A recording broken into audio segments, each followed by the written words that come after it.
Well, hey friend, it's Catherine here to show you how to stamp the Good Book stamp set on cards like this from Catherine Pooler Designs. This set has everything from book stacks to owl bookends, has a globe and even a little plant, perfect for your crafty bookshelf.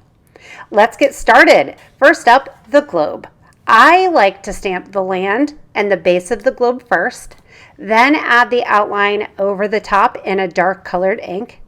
Then the water stamp is going to line up right between the land pieces for a perfectly layered look. Next, the stacked books.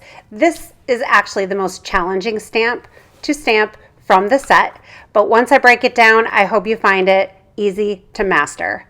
The colored spines come in 2 stamps, so you can ink them in different colors, and I like to start with the stack that includes the bottom book. I even labeled my acetate sheet so I know which one is which.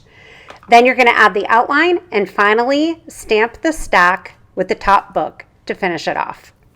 You may even notice that I inked that very top book a different color, and since the books are separated, it's really easy to do that. It's called selective stamping. Now for the standing books, I stamped the 2 book image first, then the outline, and then the final book. It's easier to line up that way, in my opinion, when you do that outline stamp as the middle stamp. And then the owls, those might be my favorite part. I actually have porcelain owls on my bookshelf, so we just had to include these. I usually stamp the main body first and then the outline, but try both ways and see which works best for you. With multi-step stamping, I usually like to stamp the darkest color first. Then it's easier to see through the clear stamps for layering.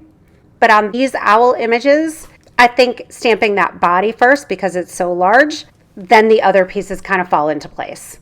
But definitely practice on scratch paper and see which way is going to work the best for you. Finally, the potted plant. I like to start with the pot. Terracotta, gingerbread, and amber make great earthy tones for your planters. And then you're going to stamp the leaves right over it. If you like to die cut, just stamp the leaves and the pot separately, and then adhere them together. It's a perfect finishing touch to your book-themed cards. The Good Book stamp set is just one of the cozy designs in our Curl Up with Winter release.